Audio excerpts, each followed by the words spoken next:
Hello my lovely students, Times of India news ಪೇಪರಲ್ಲಿ ಬಂದಂತಹ ಒಂದು ಹೆಡ್ಡಿಂಗ್ ಆಗಿರುತ್ತೆ.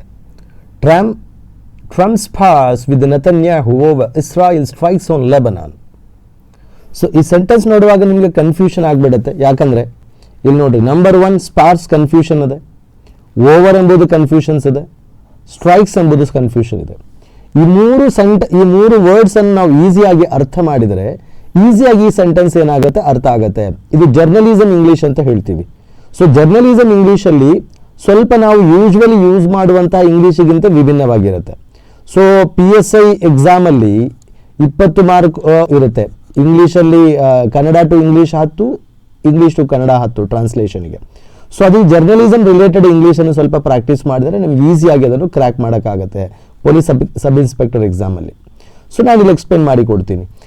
ಟ್ರಂಪ್ ಸ್ಪಾರ್ಸ್ ಯಾಕೆ ಎಸ್ ಹಾಕಿದ್ದೀನಿ ಅಂತ ಹೇಳಿದ್ರೆ ಇಲ್ಲಿ ಏಕವಚನ ಇದೆ. ಇದರ ರಿಯಲ್ ವರ್ಡ್ ಸ್ಪಾರ್ ಅಂತ ಬರುತ್ತೆ.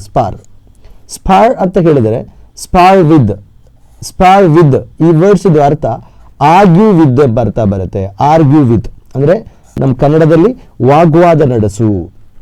ಈ ವಾಗ್ವಾದ ನಡೆಸುವುದಕ್ಕೆ ಆರ್ಗ್ಯೂ ವಿತ್ ಅಂತ ಹೇಳ್ತೀವಿ. ಓಕೆ, ಸೊ ಈಗ Trump spars with Netanyahu, Israel prime minister Netanyahu ಜೊತೆ ಟ್ರಂಪ್ ಏನು ಮಾಡಿದ, ವಾಗ್ವಾದ ನಡೆಸಿದ, ಆರ್ಗ್ಯೂ ಮಾಡಿದ. ಓವರ್ ಎಂಬುದು ನಾರ್ಮಲಿ ನಮಗೆ ಮೇಲೆ ಎಂಬ ಅರ್ಥ ಬರುತ್ತೆ. ನಿಮ್ಗೆ ಗೊತ್ತಿರುತ್ತಲ್ಲ, ಓವರ್ ಬ್ರಿಡ್ಜ್ ಅಂತ ಹೇಳ್ತೀವಿ. ಓವರ್ ಬ್ರಿಡ್ಜ್ ಅಲ್ವಾ, ಓವರ್ ಬ್ರಿಡ್ಜ್, ಅಂಡರ್ ಬ್ರಿಡ್ಜ್ ಅಂತ ಹೇಳಿ ಮೇಲೆ ಎಂಬುದಕ್ಕೆ ಓವರ್ ಅಂತ ಪದ ಯೂಸ್ ಮಾಡ್ತೀವಿ. ಆದರೆ ಇಲ್ಲಿ ಓವರ್ ಎಂಬುದು ಏನು ಅರ್ಥ ಬಂದಿದೆ, ಬಗ್ಗೆ. ಸೊ ಏನಾಯಿತು, Trump spars with Netanyahu over Israel ಬಗ್ಗೆ. ಏನು ಇಸ್ರಾಯೇಲ್ ಬಗ್ಗೆ? ಇಸ್ರಾಯೇಲ್ ಸ್ಟ್ರೈಕ್ಸ್ ಅಂತ ಹೇಳಿದರೆ ಜನರಲಿಸಮ್ ಇಂಗ್ಲೀಷಲ್ಲಿ ಸ್ಟ್ರೈಕ್ ಅಂತ ಹೇಳಿದರೆ ನಮ್ಮದು ಜನರಲ್ ಇಂಗ್ಲೀಷಲ್ಲಿ ಅಟ್ಯಾಕ್ಸ್ ಅಂತ ಹೇಳ್ತೀವಿ. ದಾಳಿಗಳ ಬಗ್ಗೆ ಆನ್ ಲೆಬನಾನ್ ಮೇಲಿರುವಂತಹ ದಾಳಿಗಳ ಬಗ್ಗೆ ನೆತನ್ಯಾಹು ಜೊತೆ ಟ್ರಂಪ್ ವಾಗ್ವಾದ ನಡೆಸಿದ. ಇಲ್ಲಿ ವೊಕ್ಯಾಬುಲರಿ ಸ್ಕಿಲ್ಸ್ಗಳು ನಿಮಗೆ ನೋಡಬೇಕಾದ್ರೆ ಕಾಂಪ್ರಿಹೆನ್ಷನ್ಸ್ ಎಲ್ಲ ಇರುತ್ತೆ. TETಯಲ್ಲಿ ನಿಮ್ಗೆ ಗೊತ್ತಿರಬಹುದು ಕಾಂಪ್ರಿಹೆನ್ಷನ್ಸು. ಈ ಕಾಂಪ್ರಿಹೆನ್ಷನ್ಸಲ್ಲಿ ಇದು ಅರ್ಥ ಆಗಬೇಕಾದ್ರೆ what is the meaning of spars with ಅಂತ ಹೇಳಿದ್ರೆ ಏನು? It's equivalent to argue with. ಇಲ್ಲಿ ಬರುವಂತಹ ಓವರ್ ಯಾವುದೇ ಅರ್ಥದಲ್ಲಿ ಬರುತ್ತೆ? ಅಬೌಟ್ ಎಂಬ ಅರ್ಥದಲ್ಲಿ ಬರುತ್ತೆ. ಸ್ಟ್ರೈಕ್ಸ್ ಯಾವ ಅರ್ಥದಲ್ಲಿ ಬರುತ್ತೆ? ಅಟ್ಯಾಕ್ಸ್ ಎಂಬ ಅರ್ಥದಲ್ಲಿ ಬರುತ್ತೆ. ಸಿಂಪಲ್ ಆಗಿ ನಾನು ಇಲ್ಲಿ ಕೆಳಗೆ ಸೆಂಟೆನ್ಸ್ ಮಾಡಿದ್ದೀನಿ. ಇದು ನೋಡಿದ್ರೆ ನಿಮ್ಗೆ ಆಟೋಮ್ಯಾಟಿಕಲಿ ಅರ್ಥ ಆಗುತ್ತೆ.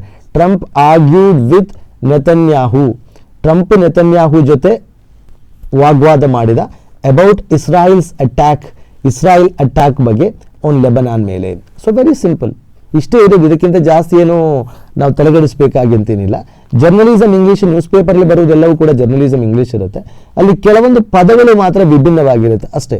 ಅದನ್ನು ನಾವು ಸ್ವಲ್ಪ ಅರ್ಥ ಮಾಡಿದರೆ, ಅಂದರೆ ಅಟ್ಲೀಸ್ಟ್ ಒಂದು 2 ತಿಂಗಳು ನಾವು ನ್ಯೂಸ್ ಪೇಪರ್ ಹೆಡ್ಡಿಂಗ್ಸ್ಗಳು, ನ್ಯೂಸ್ ಪೇಪರ್ಲಿರುವಂತಹ ಕಾಲಮ್ಸ್ಗಳು, ಎಡಿಟೋರಿಯಲ್ಸ್ ಎಲ್ಲ ಸ್ವಲ್ಪ ಪ್ರಾಕ್ಟೀಸ್ ಮಾಡೋಕ್ಕೆ ನೋಡಿದ್ರೆ ಆಟೋಮ್ಯಾಟಿಕಲಿ ನಿಮಗೆ ಮತ್ತೆ ಯಾರ ಸಹಾಯ ಇಲ್ಲದೆ ನ್ಯೂಸ್ ಪೇಪರ್ ಅರ್ಥನೂ ಆಗುತ್ತೆ.